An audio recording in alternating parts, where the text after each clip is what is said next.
So, if you have big capital, pwede tayo sa real estate. If you want an income-generating asset, pwede rin po tayo sa real estate. So, if that's your purpose, you have big amount, gusto mo magkaroon ng monthly income, you go to real estate.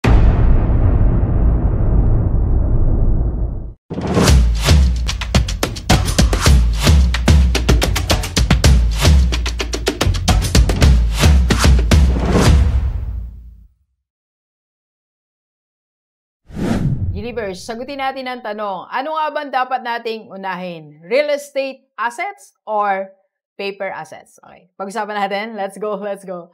Okay, so sa lahat ng mga gustong magsimula na mag-invest, nalilito kung bibili ba ng property o mag-start ng mga paper assets. So there are two considerations kung anong dapat mong unahin. First, depende po yan sa available funds na meron ka, sa perang available na meron ka na ready mong gastusin. Okay?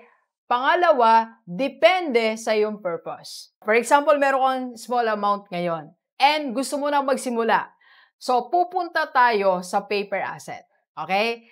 Kasi sa paper asset po, ito yung mga investment na pwede kang magsimula sa maliit na halaga. Alright?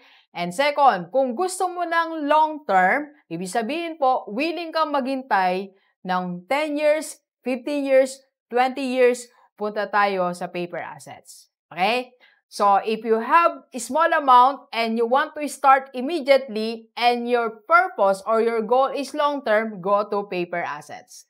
Okay? Now, kailan naman tayo pupunta sa real estate assets? So, dito, pwede tayong magsimula kung meron kang mas malaking halaga na available or capital. Kasi pag nag-start tayo sa real estate, definitely, maglalabas tayo ng pera.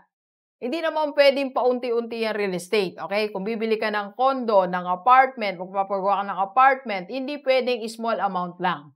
So, if you have big capital, pwede tayo sa real estate, okay? And second, if you want an income-generating asset, pwede rin po tayo sa real estate, okay? So, if that's your purpose, you have big amount, gusto mo magkaroon ng monthly income, you go to real estate, alright? So, yung dalawa po na yan, real estate and paper asset, may kanya-kanyang purpose. Okay? Now, here's the thing. Saan tayo magsisimula?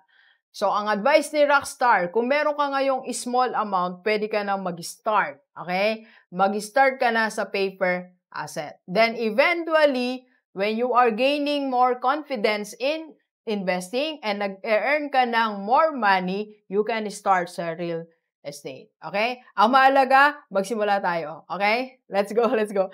Kape po tayo. Thank you for watching. We are inviting you to attend our free webinar sa IMG Rockstar Community para makapag-invest ka na sa mutual fund at magkaroon ka na ng Kaiser. PM na sa personal live ni Doc. Let's go, let's go!